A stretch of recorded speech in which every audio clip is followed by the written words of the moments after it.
right.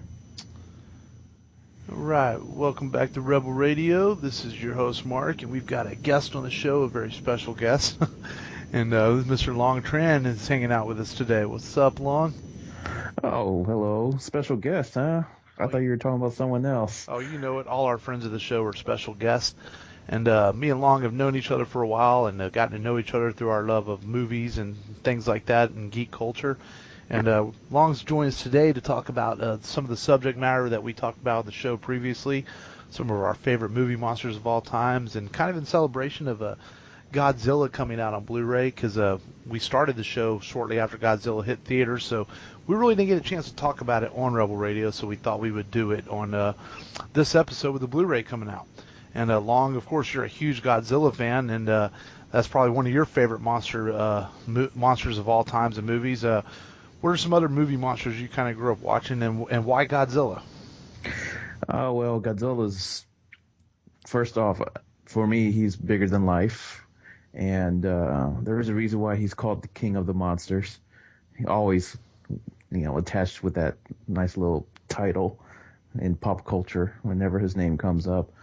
As far as other monsters are concerned, I didn't really gravitate much towards other monsters. Maybe a little fascination with vampires back when I was a kid.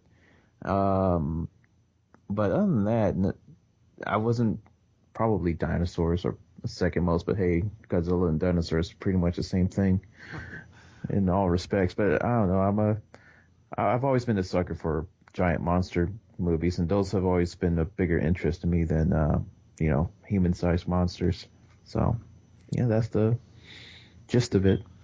Makes sense. That's I grew up, I guess, more with some of the sci-fi monsters like Alien and, of course, Predator in the late 90s and some of those. And I remember watching the old Godzilla movies, of course, the black and white ones before they put in the color. And, on the Saturday matinee, it used to be you would get up and you'd have your Saturday morning cartoons, and then you might have lunch with the family and you watch that Saturday matinee movie, which is where we discovered a lot of the things that we watch now from watching some of those movies.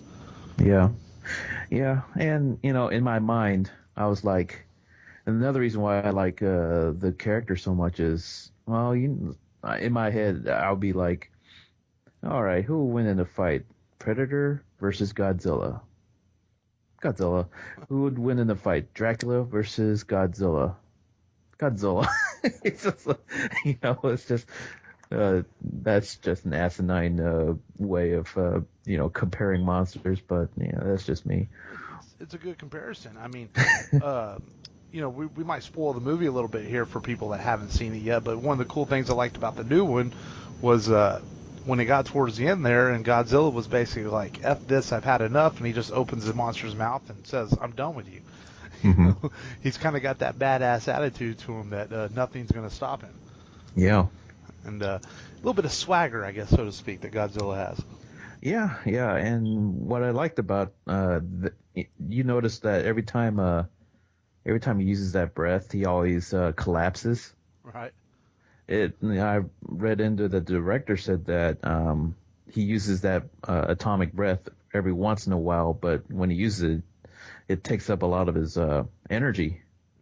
So, and it tires him pretty quickly. So he needs a little nap afterwards. Yeah. So that's a really nice little angle of kind of realism there, a little sense of realism that they put into it, albeit cut subtle. So I take it you did enjoy Gareth Edwards' new version of Godzilla, kind of got the taste of the Roland Emmerich one out of everyone's mouth. Yeah, I watched it 4 times to do that.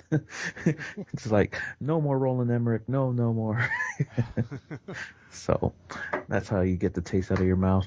Yeah, I think back and I remember in 98, the famous trailer with the water coming up over the pier and thinking, wow, this might actually be cool, and then walking out of the theater and saying that was not very cool at all. And yeah. With the new version, I did not have that feeling. I enjoyed it. I thought it was I know some people felt it could have had a little more Godzilla in it, but I kind of liked the just enough Godzilla factor, and I guess they're planning on Legendary Pictures is planning on building kind of a universe with these monsters, as they've already announced a Godzilla 2, and hoping to see more, and we'll get more Godzilla eventually. Yeah, for sure. But I hope it's less of a cinematic tease the second time around. Yeah, know? I know in the first film, right when we finally see them, and it looks like we're gonna get a big battle, and all we get is this Flint stomps down, and we wake up the next morning and the battle's already happened. You're like, oh man, that's it. Yeah. But yeah, people complain about Godzilla's appearance, but they don't ever talk about the total screen time of any monster.